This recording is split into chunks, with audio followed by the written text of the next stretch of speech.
Well, welcome to today's talk, Sunday the 5th of February. Now, we want answers as to why more people are dying than usual. The excess deaths are high, and we want a breakdown of all the possibilities that could be causing these excess deaths.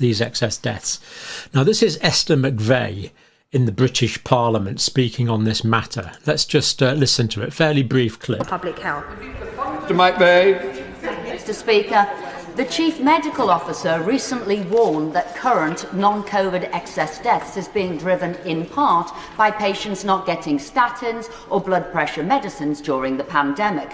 But when looking at the data on statins in openprescribing.net, which is based on monthly NHS prescribing, there appears not to be a drop. So where is the evidence?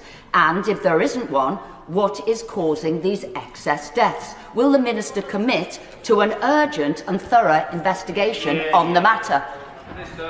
Well, we are seeing an increase in excess deaths in this country, but we're also seeing that in Wales, in Scotland, in Northern Ireland and across Europe. And there are a range of factors. There is an increase, as we saw in December, in the number of people being admitted with flu, with COVID and with other healthcare conditions. And this is not something that's just seen in this country, but across Europe as well. Bridget. Well, Esther McVey looking somewhat bewildered by that answer. Now, the report where Chris Whitty, the Chief Medical Officer, talks about this is in this technical review published back in December, and we did look at this in some detail at the time. So what we need to do now is check on what is it true? So the Chief Medical Officer is saying that the excess deaths are caused partly by statins and blood pressure medicines not being available during the pandemic. So that's where he says it. Is it true? Well, this is lipid regulating drugs, which are the statin type drugs. So here we have January 19, here we have January 20, so the start of the pandemic there. So this was prescribing before the pandemic, this was prescribing during the pandemic, and there's probably, if anything, up to July 2022, we have a slight increase.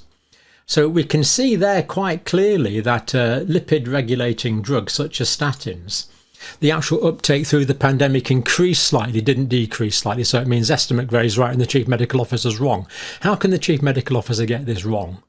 It really does beg a credibility that he got this wrong. There's the data. And that's lipid lowering drugs. Now, as regards hypertension and heart failure, again, so we've got January 2020 there. So this is before the pandemic. This is during the pandemic all the way up to 2022. And again, we see there's no reduction in medication for hypertension either. So Esther McVey is completely correct in what she's saying there. No question about it. Now, let's look at this in a little more detail. So the technical report's there from Chris Whitty. The data is showing that he's inaccurate. So does this bring into question the competence of the Chief Medical Officer? I mean, no one's suggesting he's being deliberately disingenuous, of course, but he should have known that. He should have been able to check that data before we put it in his technical report. To me, not acceptable. You know, these are people that we trusted implicitly through the pandemic, the Chief Medical Officer and the Chief Scientific Officer. Let's hope they're not letting us down. Now, the data that we've just looked at there, open prescribing, run by Oxford University.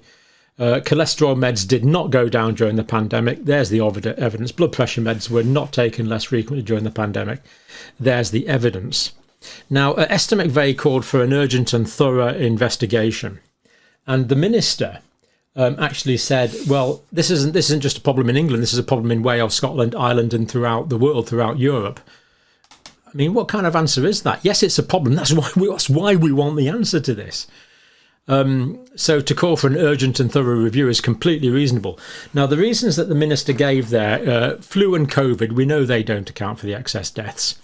But she mentioned other health conditions. Well, yeah, people have other health conditions and that can cause their death. So what the Minister said there was completely nonsensical. Now, the Minister concerned is actually Maria Caulfield, who I've actually got a bit of time for Maria Caulfield, really. She's the Parliamentary Under Secretary of State.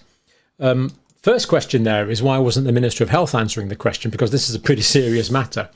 Now Maria Coldfold didn't do philosophy, politics and economics at Oxbridge, and she wasn't a parliamentary private intern as far as I know. She came up the hard way. She was a clinical nurse, so she knows what sick people and wounds and things smell like. She knows the reality of it. And yet she could say things that were so patently ridiculous, essentially saying this isn't a problem because it's everywhere. Her answer was nonsensical. So I can't impugn motives onto her, but I just wonder, given the whole resources of the civil service that she had at her disposal, whether Marie Coldfold actually agrees with Esther McVey and just had to toe the government line. Don't know, just thinking out loud there, really. But the reasons she gave do not account for the excess deaths, because we know these are excess deaths in addition to COVID. Yes, influenza will count for a few, but other health conditions probably account for the vast majority. And to say that people are ill because they have other health conditions is just preposterous. But that's where we're at. So answers definitely needed. You and me, I think, agree with Esther McVey. Urgent and thorough investigation required, because this is all over the place. Now, let's look at a report now from the European Parliament. This is from the special committee set up by the European Parliament. This is from Christine Anderson, member of the European Parliament, who is a member of the special committee on the COVID pandemic, lessons learned and recommendations for the future. So over to this committee now.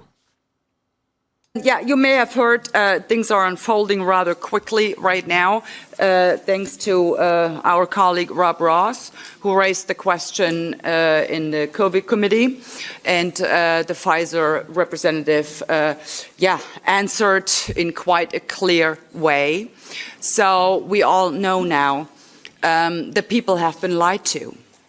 It was a gigantic lie, and on this lie, everything that governments, especially in the Western democracies, did to infringe on people's rights, to take away their freedom, to lock them in their homes, imposing curfews. All of this was based on that gigantic lie. And I can only thank my colleagues. We are doing an incredible job in this COVID committee. And we will get to the bottom of things, and we will get the answers that the people that you deserve. We will work on that, and we will continue to work on that. But, and that is the other message, none of that would have been possible to do if we did not have the massive, enormous support of you, the people.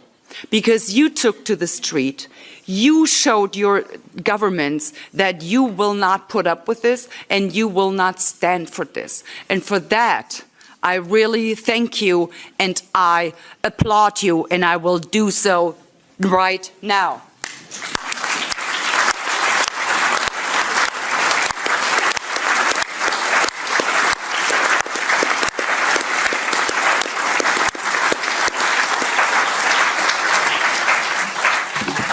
This applause was for you, the people, because we can only do so much if we do not have the support of you, the people. And as you may have heard, Ursula von der Leyen, EU Commission President, is now under a lot of pressure, and rightly so. The people have a right to know what went on in these contracts with her exchange of SMS with CEO Pfizer Bourla.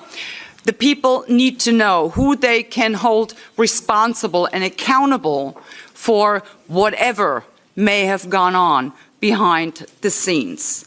So, yes, thank you again. It was your support that kept us going and that made all of this possible. And things are changing now. Their house of cards is tumbling down, and it is doing so rightfully. And you know what? One more thing, though. I am sick and tired of being called a COVIDiot. And I much rather be a COVIDiot than being a idiot. Because that's what all these people blindly trust.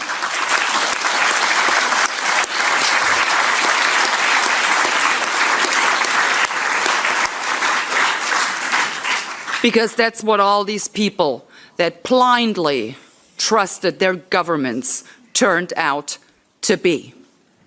And I will say it again, it was never, never ever about public health. It was never about breaking any waves. It was always about breaking people. But, and that's the good news, they failed. It didn't work. And that I am very proud of, and I'm proud of the people that I am so honored to be allowed to represent. And I will continue to do just that. Thank you very much. So there we go. They were the views of Christine Anderson, member of the European Parliament in Germany, a member of the Special Committee of the on the COVID-19 pandemic, lessons learned and recommendations for the future. And of course, we couldn't possibly be in a position to comment on the content of what she said there, but I thought you'd be interested in seeing it. You know, it's great that our elected representatives still have freedom of speech, or relative freedom of speech. It's a pity all of us don't enjoy the same privilege. But for now, thank you for watching.